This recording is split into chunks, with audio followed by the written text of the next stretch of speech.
it's Drybear. It's been long enough now, and I've had enough questions from people asking, hey, I'm just getting started into the First Descendant. What do I do? What should I know? So it's time to do an updated beginner's guide for the game. This is for people that are just starting in the game. I'm going to try and compress as much knowledge, wisdom, and know-how that I can into this video so that you know where to start, what to do, point you in the right direction, and give you all the information that you need to really get into the game and enjoy it. Now, I'm going to try and be brief, but I am a YouTuber, so I'm fluent in Japanese. I'm going to yap a lot, so there's going to be timestamps down below if you want to jump around and find things that suit you better. So first, what's the game? It is a looter shooter. What does looter shooter means? It means you shoot and you loot, and when you're done looting, you shoot. That's basically it. And one thing that I think that is very important to understand about these kind of games, especially if you've never played loot-based, grind-based, or looter shooter type games in the past before, is that it's really important that you lock down in your brain, deep into your medulla oblongata, that you understand that the core gameplay loop for loot-based games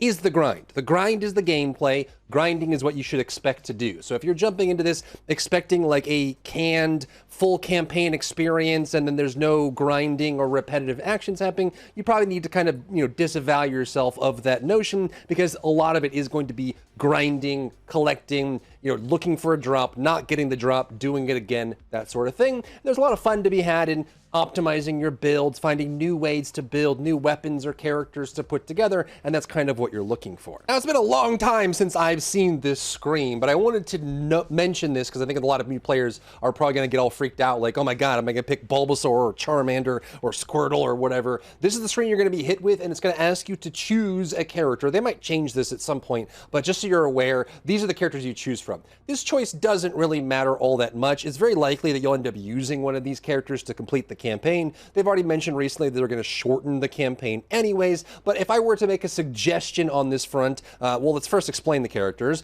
On the far left, you have Viessa. She is a chill-based character that excels at skill-based damage and scales really well with AoE or clearing lots of enemies. In the center, you have Lepic. He has a really great opportunity for pulling mobs together and is excellent with lots of mobs on screen, but does have some decent bossing options as well. On the far right, you have your tank-based character that has decent okay AoE with some defensive options. If I were to make a suggestion, I would pick Viessa on the far left. I think she's easily one of the strongest of these three for completing just general insert mission here without getting into specifics or niche purposes. And I think she's going to fit really well. She has strong skill-based damage, and she's easy to scale throughout the story. But again, it doesn't matter all that much. This is just going to be the first character you get. You will be able to get all characters in the game just by playing and grinding and unlocking them. And you also notice that there is a sassy little bunny behind in the back here in the hallway. You'll unlock her pretty early in the story, and if they have boost events going on,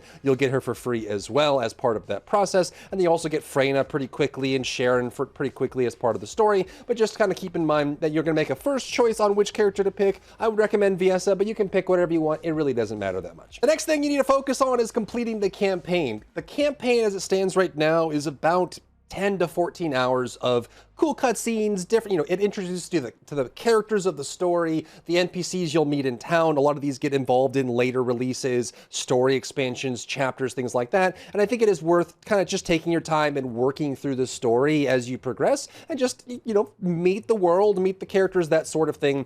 Pretty straightforward. We'll talk in a second on how you can build your weapons or your character to be able to blow through the story to make it easier if you like, but you'll still have to complete that. And again, they did say they want to reduce the length of the campaign for some odd reason, so by the time you watch this, maybe it's already been reduced, but just kind of keep in mind that you have to focus on completing the story, and this will allow you to unlock hard mode, which is like the end game variant of the game, and you want to make sure you work towards that. That's your first goal. Pick a character, complete the campaign. You're going to have these quests. It's like a sharp color in your quest log. Just do those and complete it. You'll have a good time just running 10 to 14 hours of this, and then you'll get to the end game, which is where like the real game begins. Next, let's talk about basics and movement, so I'm not leaving anyone in the lurch, because there's going to be a lot of things that might be surprising to you, especially if you haven't played games in this genre or with similar systems. So as it stands right now, you will have 3 primary weapon slots to equip.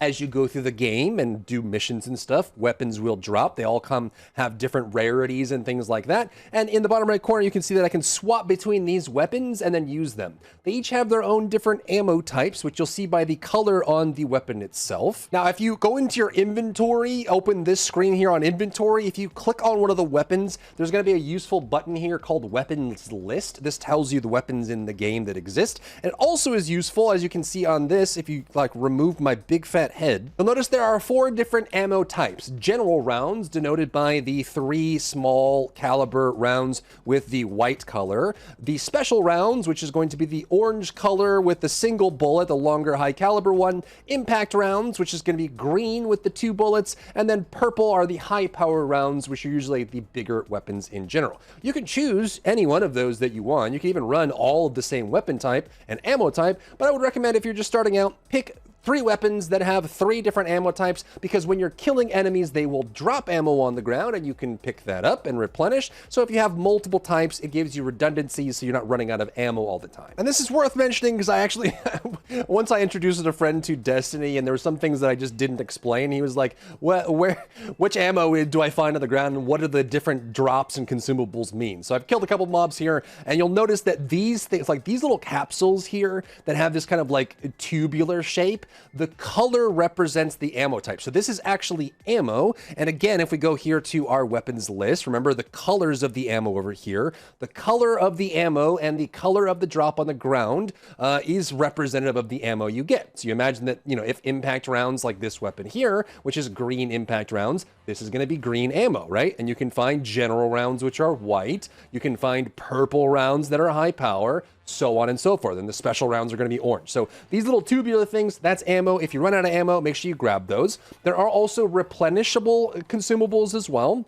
These little like sphere / cube, Rubik's Cube looking things. The red ones give you HP and the blue ones give you MP if you're a character that uses MP. So that sort of thing is kind of popping up. You'll also find loot, which will have different rarities like purple loot. It'll have its own little icon. It generally matches the style of the loot that you get. And don't worry, we'll go through this equipment in a second. But this kind of helps you understand, like if you need HP, oh my God, I need HP, there's an HP drop. Oh my God, I need impact rounds, there's an impact rounds drop. And all enemies that you kill, especially the smaller ones, will have a high chance of dropping these randomly, and you can collect them and grab them to replenish yourself as you need to. Now, you reload and it will have a reload timer and animation here.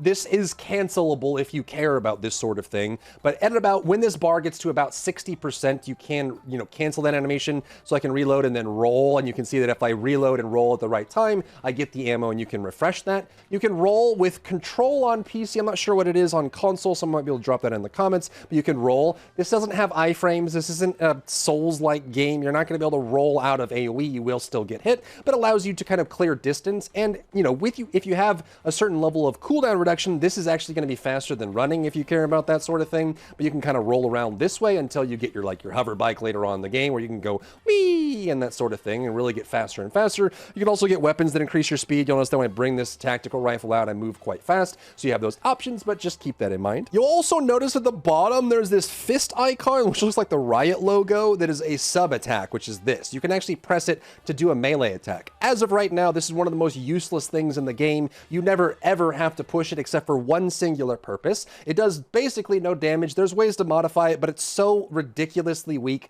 that no one really talks about it or uses it. However, there's one purpose for it, and that is it allows you to plunge down to the ground. So if you're up in the air, I have long distance grappling on me right now, but if you're up into the air and you use the sub attack, it'll force your character down to the ground, which can be useful in many cases. So if you're falling, you can jump into the air and then press it, and you'll do either superhero or 3-point landing down to the ground, which is useful. Every character baseline for the game has a grappling hook as well. You'll notice that when I'm walking around, you see that little red dot that's popping up on my reticle in the center of the screen? That means that you're in range for a grapple, based on what your grapple setup is. You'll notice if I look far away, there's no red dot, but if I get to a surface that's closer, all of a sudden the red dot appears. Red dot gone, red dot appears. And even then it jumps around and tells you where the grapple point will be. And this allows you to grapple to certain things. By default, you'll just grapple to surfaces. You can use this with a cooldown. You can see the cooldown icon right next to the fist in the bottom left-hand corner.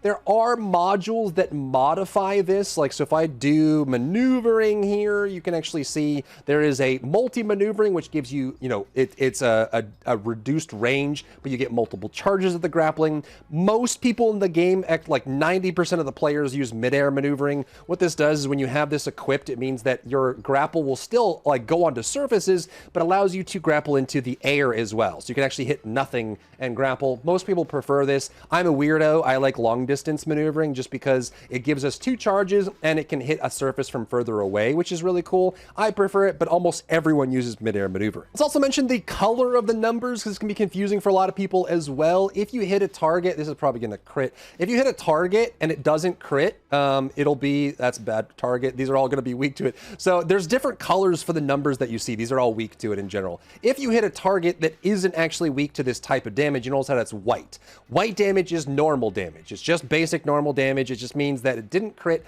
normal damage output as well. If you crit, the number will be orange. So look at that orange numbers. That means you crit. It scales your damage up. It is a modifier for damage output. Some weapons like this one will crit very highly. Some weapons won't, depending on which one you're using. But you'll also notice that when I was using my handgun, these enemies, when I shoot them, has a green number. Ooh, what's a green, Drybear? Green just means that they are weak to the type of damage that that weapon deals, which you can see on here. It's listed here. It is the damage type. There's 3 different types. If you hit a target that's weak to that type, you'll get a small damage increase and the number will turn green. Now there's more that goes on with it. It's a little bit more complicated, but if you care, you can open up the options menu, go to options to gameplay, and then scroll down here, and there's going to be damage numbers on here. You can actually make it so it shows a lot more detailed, like what element damage am I doing? Like, is it toxic or fire or something? What type of damage? Is it like tech or is it dimension? There's all these other things I don't have to explain in this video because you'll pick it up over time, and you can modify these here. I used to be big on this, but I'm just so experienced now that I don't really need to see the damage type anymore or the elemental damage. I just want the sum of the number because I know what's hitting the target. But if you want to, you can play around with these as well. The other thing that I will mention that is very important for a lot of people is going to be all the way down here at the settings. There is this option here, show explosion effect during combat. There are a lot of explosion effects, like visual effects, like particle systems in the game that will cover your entire screen, and they're quite obnoxious in a lot of ways. So I do recommend people swapping that on. Let me give you an example. So if I grab like a rocket launcher here, you'll notice that when I shoot this rocket launcher, like there's no explosion, right? It's just a whole bunch of little things come out. This is not what the rocket launcher looks like normally. So let's turn that setting off and demonstrate what that actually looks like. If we scroll down here and we say show all targets on that, you'll notice that when I shoot this, this is blinding. Like you can't see a dang thing. It is so obnoxious. So I recommend turning that setting off or reducing it, which is all the way down here. It's probably gonna make your experience overall. Just note that when you have this set to either show only yourself or show nothing, when you shoot, it's going to feel a little light, but I think that's preferable to you being blinded. Next up, your account level progression. This is something that will gatekeep you from doing stuff, so you need to be aware of it, and that is your mastery rank, just next to my big fat head here. This is something that if you've played other looter shooters, specifically a competitor like Warframe, you probably recognize this system, but if you're new to the game, you might not. So this is a very unique system that was lifted from other games that is kind of pretty straightforward, and this is essentially, this is your like account level, and there are activities in the game that will be locked behind getting a certain level of mastery rank. So you do want to get this. A lot of the activities like dungeons you can go into, activities you can do, bosses you can fight will be limited by mastery rank. So you want to make sure you're progressing this as you play to get this done. All this is a summation of how many of the things in the game you've leveled up. That is literally it. So you get mastery experience the first time you level a weapon or a character or a fellow or a bike or things like that. But essentially the first time you level it up, you notice that these have a proficiency at the bottom, and this one's level 40. The first time you go 1 to 40 on a weapon, it will give you mastery XP once and then never again. Same thing for characters. Characters also have levels when you're doing characters, and as you level up, the first time you get it done, you'll get mastery. So if I was starting again first, what I would do is I would go through the game and use different weapons, different characters, level them to 40 the first time, get that mastery, and a lot of things in the game are locked behind mastery 12 to 18. So you want to get this up as you play along to get it done so that you can unlock activities. Next, before we start explaining all the systems in the game so you're understanding of what's going on, I want to kind of give you a direction to move on. Like we've talked about campaign, we know how to move, we know how to get ammo and things like that. Let me give you like a starting direction of what to do as like once you're done with the campaign, the first thing that I would do to make your character stronger, to complete the campaign and everything else. The first thing is your resources when you first start this game are going to be quite limited. You can see in the top right corner I have currently, this is a small amount for me, but like 274 million gold and 18 million Kuiper shards, and I have all of these yellow, ultimate level weapons with their stats and all of these like max, you see gold everywhere. You're not going to have this when you first start. So you're going to have to be very selective about how you invest your items and resources into what you do. So this is my recommendation, what I would do first as you progress through the game. And that is when you have a choice of weapons versus characters, like obviously, we talked about having, I gotta go to the normal one here, which I think I dismissed, but you're gonna have like, say you have like Ajax or something as your character. A lot of people get into the situation where they try to invest in the character and make the character stronger. I would actually recommend the opposite. I would pick a good weapon and then get that weapon upgraded. The reason for this is that, obviously when you switch to a new character, you're going to be weak, right? So if you invest all your efforts into making Ajax stronger, and then all of a sudden you want to level up Lepic, when you switch to Lepic, all of your character power is gone. You are now nerfing yourself to make yourself weaker, and then progressing that new character is going to be a huge pain. However, one of the global equalizers is weapons in this game. Everyone can hold on to a weapon and use a weapon. So if you were to like actually get a weapon that actually has like good stats on it and use that weapon for what you're wanting, you could use that weapon on every character regardless, and then use that as your form of power instead of your character. That weapon will then carry you. So what I recommend doing is investing in a good weapon. When you first start playing, you're going to have limited to like blue and purple weapons. And again, you do still want to actually like, you play through all of these and you see how these all are proficiency 40. You want to get these to proficiency 40 for the mastery experience, but you want to make sure you have a weapon that you can rely on. Really big staples while you're leveling is Eternal Willpower. This is a very strong weapon that you can use while you're leveling. It's just a basic rifle. You can find it early on in the game. It's really easy to pick up. Eternal Willpower is a good one there. You can also use the Tamer. This one gets a bad rap because it's like the stepping stone to end game, but it still is a very powerful weapon that you can invest into for those options there.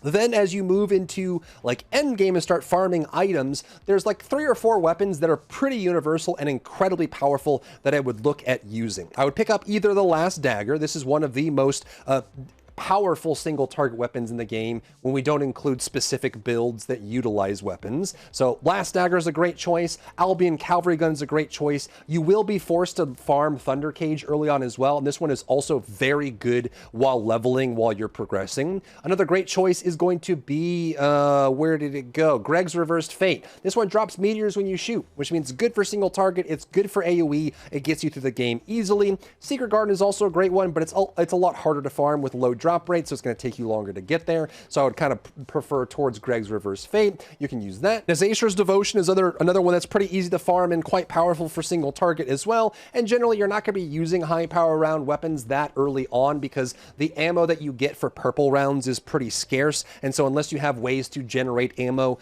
you're not going to be able to use it all that much. So those are the weapons that I would recommend going for. Next, for how you build your weapon when you're going through the campaign, the first thing that I would do is just get firearm attacks. You can actually just do firearm attack on this. What I would do is I would just get rifling reinforcement and then get action and reaction. These two, as you can see, 61% firearm attack and then 32% firearm attack. This basically just doubles the damage your weapon does by default with any other modifiers. And again, your resources are going to be limited early on. In order to upgrade these modules, you will need to have resources. So make sure you focus on getting that done. If you're wondering how to upgrade modules, this is going to be your headquarters. It's called Albion. It's in the center of the map. You'll land here, and all you got to do is walk forward. There's going to be stations, like all this stuff is for queuing for different activities, completing activities. take a right, turn right here, and go straight over this way. And this is going to be like this side of Albion is going to be your crafting area. This is where we're going to upgrade stuff and make things better. So we're going to walk down here, walk past through here, go into the golden arches,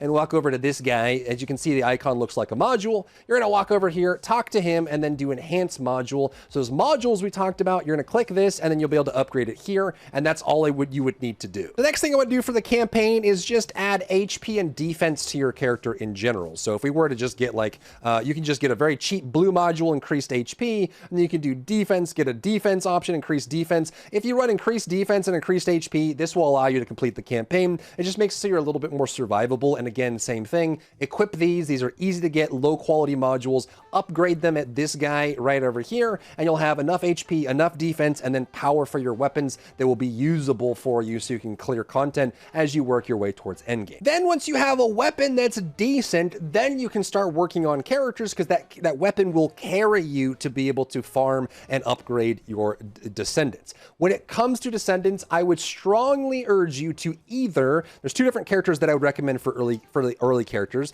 The first one is Bunny.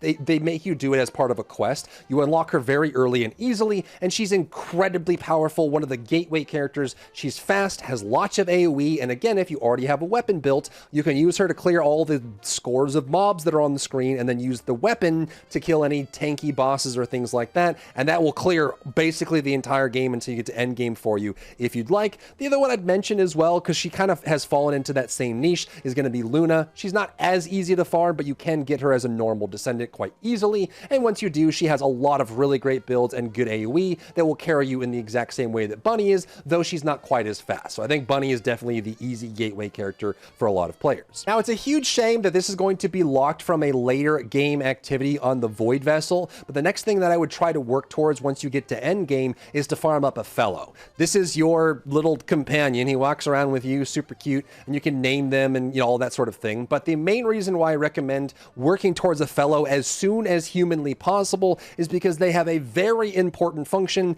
and that is this one right here. You see auto dismantle items. Periodically dismantles items acquired by the Descendant. This is massive. You're going to be running around collecting tons of loot from every corner of the universe, and having an AI that will run around, pick up loot for you, and automatically dismantle junk you don't want is everything, and you want to work towards getting it. Now, in order to unlock the fellows, you will have to unlock either Axion Plains or the Void Vessel. These are later game activities. You will need to get your mastery rank up in order to do them, but I think it is a very important goal, and it will make your experience way better. Void Vessel is going to be right here. You can actually see it right when you load in, so that's where you load in right there. It's this right here. It will probably tell you when you walk up to it that you need a certain amount of mastery rank. Just work towards that and get it, and then farm this as one of the first things you do, because trust me, being able to pick up items and automatically dismantle them is everything. And on that note, let's talk about the junk filter really quick. This is your option for like how your items get dismantled. So if we go over here to your inventory, you see this inventory screen. If you click on your equipment, even if you click over here, it's going to have an option as well. So like on the weapons, see the bottom left, junk filter, reactors, there's junk filter. Click on this and you'll be able to sort by things that you want. These are my settings that I use for end game farming. You don't really need to do it this way if you'd like, but I can show you at least my setup here. I dismantle anything that's not an ultimate level weapon, though while you're leveling, you don't want this. So while leveling, you probably want to just do a normal higher, or maybe even just turn it off until you have the weapons that you want. Under reactors, same thing. Anything, yellow is required on the stats here. You can even have this here.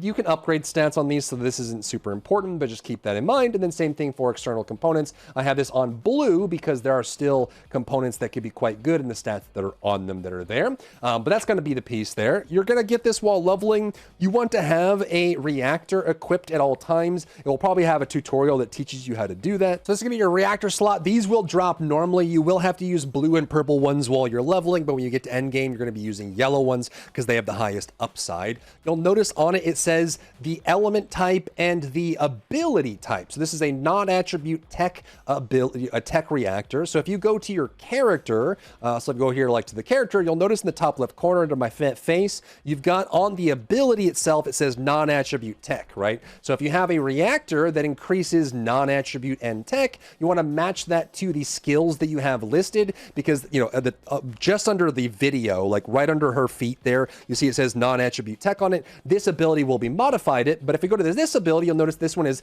non-attribute fusion. So it will benefit from the non-attribute skill power boost bonus, but because it's not a tech ability, it won't get that bonus. So hopefully that makes a lot of sense. You'll notice that on the reactor underneath skill power when equipped, it shows which abilities are affected by it and which ones are not. So those numbers aren't the same. And that's because the two abilities in the middle, which have a lower number, are not tech. And this is a tech reactor. So keep that in mind. You'll also get stats that can come along with it. You know, different reactors that you can use that all have different things on them. You know, they're going to have cooldown or whatever, different stats on them, and that'll come down to the build that you're making. Next up are external components. You can think of these as like set bonuses. So these are just little things that you can get and equip. You're going to get a bunch of them. There's a lot in the game. You can see I have like all these different sets with all these different stats. There's purple ones and there's going to be yellow ones and things like that. And all this is it has implicit stats on it that will be different based on the drop that you get when you're going through these. You have one of each that like auxiliary power, sensor, memory, and processor.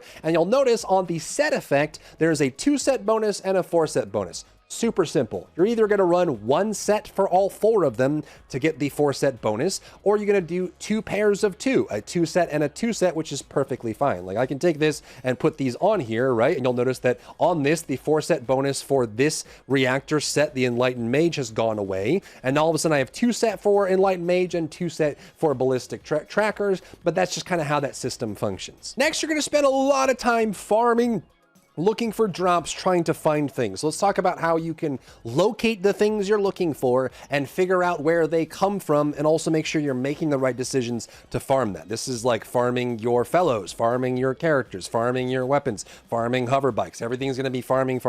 So there is a screen that's separate from the inventory that you can go to that's called the library.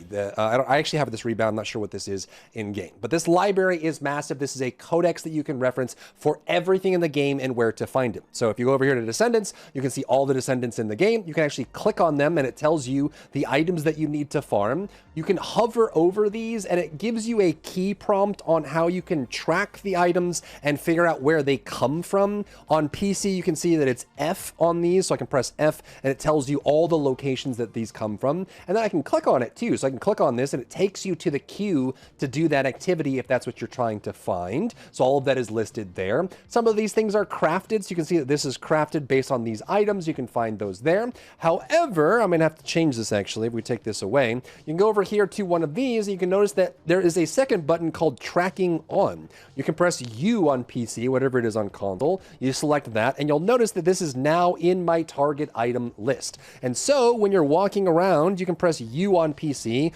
Basically, it's to change rewards. So like bottom left, you see change to mission info, whatever that keybind is on the console you're playing on. You'll notice that the green dots on that list, that's what I'm tracking. So you can actually just add that to your list of like, these are the 4 things I want to farm today, put them on the list. Or if you have something like this, you can just press U on all of these, and then you can just track them. And then when you're walking around, being a pedestrian, you can track the things that you're looking at and looking for, which allows you to find them, which is super important. However, a big system that you need to know about, this is target item. One thing to know about the TFD devs, they're absolutely horrendous at naming things. So you're going to get confused a lot based on the way they name things. So there is target items and there's target rewards. I don't know why they decided to use target for both of them, just to make it more confusing. But target items is just a, like, here's the things I'm looking for, right? It's just a list for you to keep track of. But separate from target items, there's target rewards. Target rewards is a pity system. So super important. So if we go back to that same thing, like we go to these things, I'm trying to find it. What you can do is like on this screen, you can press U to track it for the target item list. But if you bring this up, you'll notice that when you select these, this button highlights set target reward. So if there's something you're trying to farm and you know you're going to spend a lot of time farming it, go to the library, find the item you're looking for and bring it up. Find the list of things that drop it and click on it, and then click Set Target Reward. What this does is you can see down here, it is now, that thing I clicked is now part of the target reward. Every time you drop the thing that drops this thing, and you don't get the item you're looking for, it will increment your pity count. So you can see here, I have these, like this percentage has gone up. Each of these items I have put on my target reward list, and then failed to get when I did the activity. So this bar goes up and up and up. When it hits to 100%, the next time you do it, it will drop guaranteed. So this is a guaranteed pity system that allows you to get the items you want. So you want to be using this excessively while you're trying to target farm different items. However, there's an asterisk involved in this. If you end up putting items that come from the same source. So if we go here and we look at like, since we're looking at Descendants, we can click on these. You'll note that all three of these like come from the same source, right? Arche Loot B. Arche Loot B. It's the same treasure box, the same loot location. Some of these come from amorphous materials as well. So if you go to like an earlier Descendant, perhaps like a Eugen or something, you'll notice this comes from an amorphous pattern that you'll unlock. You'll notice that if these come from the same source, it will split the pity.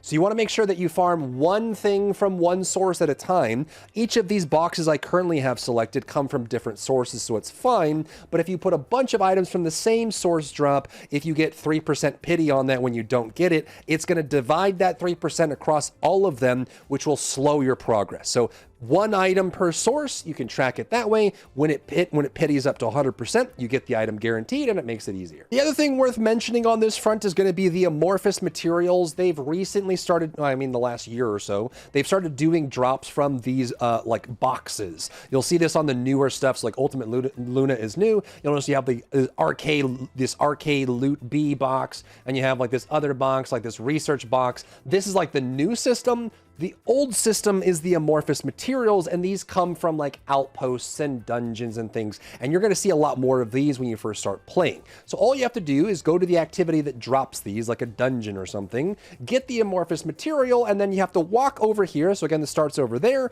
We're going to walk over this way. We're going to come over here. And then if you go to the research area, you will be able to open these for free. It used to be way harder. They made it way easier. Come to this thing, open it up, click shape material, click on this, and all you got to do is open it. That's it. You will see the drop rates on the amorphous material here listed. However, you have ways to modify this using what's called shape stabilizers. You'll notice that when I turn this on and off, the drop rates change, the distribution changes. This is only for amorphous materials, and you'll find these through various means as you play the game. Then once you're ready and you have the required materials, separate from this shaping device is going to be our friend here, Anais. So you're going to talk to her, and this is how you're going to research things. So all the things in the game that you're trying to farm and craft and create are going to be listed here. And then once you have the materials you need, you're going to click on it, click research request. It's going to have a certain amount of time before it completes, and you can either wait for that to complete or you can accelerate the process. I would recommend never, ever, ever, ever accelerating. It is never worth it. Just wait it out, go farm something else.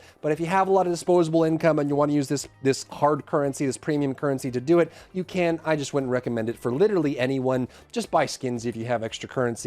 Don't worry about doing that, but you can have that option. So you have this cooking is what it's called, and you can have all these going at once. So I'm going to start another catalyst so we can get that going there, and then we'll kind of farm that way, and that's kind of what you're looking for. Next, let's answer a very important question that gets asked a lot by new players in this game. How do I get stronger? I feel like I'm not strong enough. I'm not clearing things. I'm dying too much. How do I get stronger? So let's walk through the power scaling systems in the game at a very high level that helps you understand how to get better. The first place to look is always going to be modules. That is your foundation. That's how things function. So if you don't have a full list of modules equipped on your character or on your weapon, you are missing out. Each one of these provides a large amount of power increase in various areas, and you want to be using these. And so the big thing that you want to do is be able to add in a lot of different modules that you can have on your weapon that you can use to make yourself stronger. So adding in the modules, leveling them up, and keeping them on the item. However, there's a rather complicated, if you're not used to it, kind of setup here. I don't know if have I ever built a perforator before? I don't think so. Oh, I have. Okay. Well, I've built most things, I guess. But normally, if you were to pick something that I have never built, God, I've even built the eraser. God dang. Okay. So if you go to module settings, if you go to module settings here, so on the right side, what you'll notice is you have a module capacity. Think of this as like a deck building game in a card game, right? There's only so many cards you can put into the deck, and sometimes they'll have different costs. It's like 4-cost cards and 3-cost cards and whatever. That's what you're looking at here, is a loadout based system. The module capacity is how much total cost for modules you can have in your build. So if I were to like take some of these off here and just kind of show this off, we can even actually just do that and go over here. Maybe we have one of these. You'll notice that if I take this module, at the top of it, it says 16. That tells you how much it costs. So if I take this module off, I have 0 out of 80 in the top right corner. If I put this on, it's now 16 out of 80. So this number that you have here shows how much that module costs. There is a way to cut this number in half, and it rounds down for that cost, rounds up for that cost as well. And that is matching the socket type to the type of module. So the top of the module here, you'll notice that it has an X on it for Xantic. If I take this Xantic or X module and put it in a slot that has an X, you see up here it has an X on it. If I put it on, ooh, it turned green, and now it's 8 instead of 16. So if I put it here, it's 16. If I put it here, it's 8. So part of the process of making this cheaper is by putting crystallization catalysts into your weapon or character to reduce the cost of the modules so you can fit more modules into it. Also keep in mind that if you have a slot that doesn't have other options, you see how these have like a box and these have an R next to it. If I put it on here, it's going to default to 16, but if I put it on a slot that only has one socket type and I mismatch the type, ooh, it's going to turn red, and instead of being cut in half, it's going to be increased by 50%. So now this module costs 21 instead of 16 because I put it in the wrong slot. So the question is, how do I put in crystallization catalysts? When I go over here to module additional settings, hit assign module socket type, click on this, boom, boom, boom, and then you can actually put on this and select it. So you can actually select this module type and then click apply socket. It's going to cost 1 crystallization catalyst every time you do this, and it will set the character or the weapon to level 1, and you will have to level it up again. So the process of making a weapon or character stronger is you level it to level 40, put a crystallization catalyst in a slot to put a slot type on it, then you level it again, do another one, level it again, do another one, and eventually you'll have all the slots with a socket type that makes sense, and that's how you can get a full build with all these costs being reduced. The other thing that's worth mentioning that is a one-time deal, if you click on this screen, there's assign module socket type. The other one is max capacity up, which will acquire a different material called an activator. This will just permanently increase the maximum value from that. I don't even know if I have anything that doesn't have an activator on it, but you can actually just do that on characters. You can see like when you do this, it'll increase the amount of capacity that you have one time permanently forever for every weapon and character that you have in the game. So you can have that set up and going, and then you can do these socket types on this as well.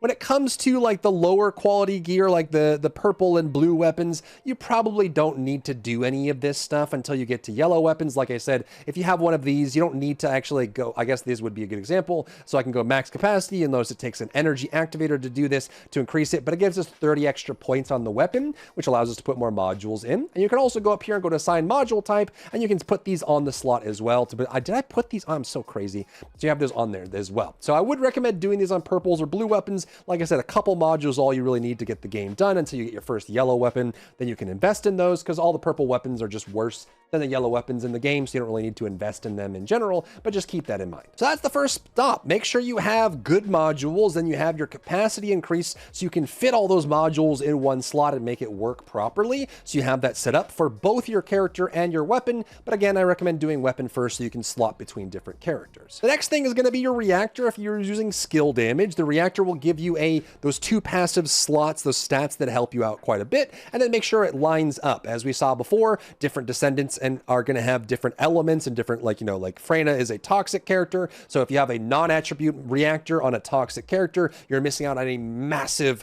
nerf on your skill damage. And the same thing for the ability type as well. Dimension, tech, a fusion, that sort of thing. So again, if you're playing on Viessa, which is a chill character, and you're using a fire reactor, you're getting nothing out of that. You need to make sure that your reactor is apropos for what you're running for that standpoint as well. And of course, you have your external components. These bonuses are quite substantial. You can see on Enlightened Mage, this gives me non-attribute skill power at the very bottom of the tooltip, 84%. You could be missing out on a pretty massive increase by not having the external components. When you're first starting, you're not going to have a long library of really good components to pull from that function really well and are really, really good, that have good stats. So you don't have to worry about that too much, but make sure you have all these filled out and try to make them the best that you can. Next, once you get to end game, you're going to unlock a super special activity called Void Erosion Purge, which if we're starting here at the very very beginning, turn over here, and you're going to find these two listed up. If you go to the dungeon queue, which is right here, there's Void Erosion Purge. You'll notice that the drop items from this are augmentation cores. You will get this in various other areas, and there are cores for both external components and weapons, but these make a massive difference in the weapon you're using. So for example, look at this weapon here. You'll see listed under that on the tooltip, you see that firearm attack, firearm attack, firearm attack, fire rate, fire rate. Those are all weapon cores. So you can see this is like, what, 160, 240% firearm attack, plus a crazy amount, like 20% fire rate and fire attack. These cores contribute a large amount to the power of your weapon. So if you feel like your weapon's still not good enough, that's when you need to start unlocking Void Erosion Purge. Go farm these cores, and once you have the cores, then you go back to our crafting area. So again, that's where you spawn. We're gonna walk over here, and we're gonna walk, and we'll go to the crafting area. There's a couple stations that allow you to apply augmentation cores to your external components and your weapons, and they will make you a lot stronger by using it. So come over here to the station. You can see this listed as core crafting bench. We open it up and we can do external component cores, or we can do weapon cores. So we can pick one of these and put it on. You see I haven't slotted this yet. Each of these slots are going to give you massive increases in power, so you need to be aware of this system. Another big source is going to be Arche Tuning. You can see up the top of the screen. I'm not sure if this is hidden until you unlock it or not, but this is going to be kind of like a little talent tree. It's very much like the Paragon boards in Diablo 4, but you'll be able to kind of walk through. You level up your Arche factor by anything that gives you Arche experience, and the more levels you get, the more points you get in this tree, and this can give you, you can see, 643 skill power, or, 55 scalar on cooldown reduction. You can even get these kind of mutant cells as well that make it stronger. But once you unlock this, which usually comes with the unlock of Sigma Sector, another activity that you unlock by getting to end game and getting high enough mastery rank. So if we were to go back to the other area where Sigma Sector is, you'll find it on the main map as well, but there's an area in the landing over here. Once you farm that, you'll get weapon cores, you'll also get external component cores, but you'll also be able to unlock Arche Tuning to give you a little bit more power. It's this down here, this little station next to the landing pad. Come over here and click this open, and you go to the Sigma Sector. This is where you're gonna drop all that stuff, right? Like all these cores and different elements, but you'll also be able to see, as you can see on here, this gives you unique Arche Factor EXP, levels up your Arche Factor, gives you more points. So those like the big things. They're gonna keep adding systems like this. I'm sure if this is watched in a year or two from now, like if you're watching this in like 2027 or something, or at the end of 2026, I'm sure there's new systems that will add on to this, but these are all like auxiliary systems that make your character or weapon stronger. And from that, I think that sets you up for success. You're gonna find new activities, things to farm, things you wanna unlock, builds you wanna make, and all that. And there's gonna be new content coming out all the time, but I think that gives you a really solid foundation of how things work, what to look for, and how to navigate the world of the First Descendant. Now what I want to move to is just looking at an overall like knowledge dump of like events, special rewards, what to spend money on if you're going to spend money, and tips and tricks for playing the game. First thing is going to be events. You want to take advantage of these because there's a lot of really good rewards coming from events all the time. You can find the event screen by hitting the escape button on PC or just opening the game menu on console. You can see down here there's challenge objectives, but there's also events. Click on these and do these. They do really well, and make sure there's always, 2 to 5 events going on all the time. And you can see the wealth of rewards that you're getting from these that are pretty special and important. So just pay attention to these. If you don't like opening the menu from the spawn point, you can come over here and go over to this little guy, this little robot, click on this. It's the same menu. You can bring it up and it's going to show you the event screen for that. So just pay attention to that as you're playing. Next, let's talk about spending money. If you have disposable income, it is a free-to-play game. You don't have to spend any money. Nothing in this game is gated behind purchases if you don't want to, but let's talk about what you can buy if you're interested in that, if you have some extra disposable income. The first thing and the most valuable thing you can buy in this game usually is going to be the Battle Pass, as is, I'm sure if you're in you've been playing games, you're no stranger to this. If you press your inventory, you can go up here to Battle Pass, and this is going to be it's relatively cheap. It's like 500 caliber. So in order to unlock the Battle Pass, you'll notice in the Battle Pass, there's free items that come along with it, but there's also a whole bunch of other things. And there are 13 pages of items, and they're very easy to complete every single season to get all these rewards. It costs like, I think 500 caliber to get it done, but you'll notice that you get caliber from it. You get 300 caliber back. So it's a very cheap purchase. All you got to do is play the game to get these items and progress, and you'll be able to get all this stuff. So this is like one of the easiest choices if you're going to spend $5 $5 on the game every 3 months or something, make sure you get the battle pass. You'll be able to progress this by playing the game or completing challenges to get it all done, but it's something worth mentioning. Though from that standpoint, I would turn you away from their new battle pass, which is not $5, $20 and much smaller and only has skins in it. This is like a new thing they're trying out. I guess they just want more revenue. I would avoid the sword pass, but definitely the battle pass has really high value. The next thing that's worth getting is slots. You will need slots. So you click your purchase slots. This will allow you to expand the inventory that you have. So you can see right here in the bottom right corner, I have 307 slots for items that drop. That's because I've been playing for a long time and getting free slots and things like that. I've never bought any slots, but I just get them from playing as they show up on the vendors and things like that. But this gives you a lot more overhead, which allows you to hold on to more loot and also give you more room to dismantle loot that is in your inventory as well. You also need slots for your characters, unfortunately. So you see how this is how many Descendants you can have on your roster. You will need slots to increase this. They rarely give these out, like almost never. Sometimes they'll give out a slot every now and then, but it will be on you to buy. So if you were to spend money, what I recommend doing is coming over here and getting Descendant slots, which cost caliber to activate. You know, they're 50 each. You can get these to increase your Descendant slots, and then if you want to, you can also increase the item slots as well. So Battle Pass,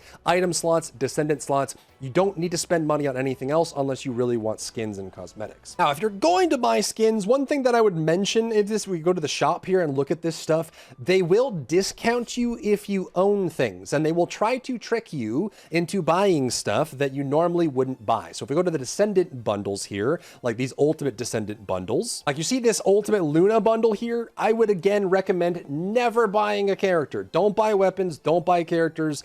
Either buy slots or buy skins if that's what you care about, because everything is farmable. But you'll notice that this package is 4,200 caliber, but for me it's 1,500 because obviously got reduced by a discount, but also because I already own the Descendant. So if you own part of the items in the package, it gets discounted, and some of these things are farmable in game. You will find things that will be discounted because you farmed the item. Now again, I'm not going to tell you to spend your money. If you want to buy these packages outright and save yourself some time, you certainly can. But there's other things that you can do with that if you prefer to use that money for something else. They even have like little packages here that will end up having like different skin sets and bonuses in them that you could very easily pick up. So like rotational bundles, you'll notice again, if you own the Descendant as part of that, you can actually have it here and it will discount the bundle, and sometimes it'll include a slot as well. The other thing worth mentioning is just general etiquette, because you're going to run into this quite a lot if you end up kind of doing this. When you can queue for things, you can actually choose whether you want to do private or public. You're going to run to other players. Sometimes you can just join with other players and they can help you, or you can do private if you want, and that might help you to choose whether you're, going to play certain things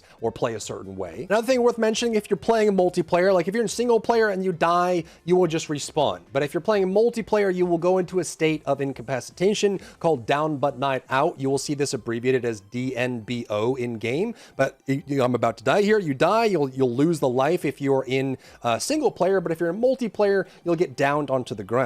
So here's another example. I'm super low HP. I get hit and you go down. So you can either press X on PC to abandon, or again, Viesa came over and picked me up. So if you see people on the ground and you're playing multiplayer, go grab them, because they can't do anything except like waste a life on that sort of thing. So if you're in multiplayer, look out for other players, pick them up off the ground if you can, or you can just abandon if you really need to. And if you're playing solo, you don't have to worry about it. It'll just take the mission count from you. And that just about does it. It's a pretty long video, but I wanted to go through the whole game. Hopefully, if you're just starting out, this helps you get into the game and helps you understand the systems that are there. Overall, it's a great game, super fun to play, and if you have other tips and tricks for new players, drop those down in the comments down below. If you found value in today's video, leave a like down below, leave a comment for the algorithm to help this video get seen by more people, and don't forget to check out my other channels for other content and other stuff and other things.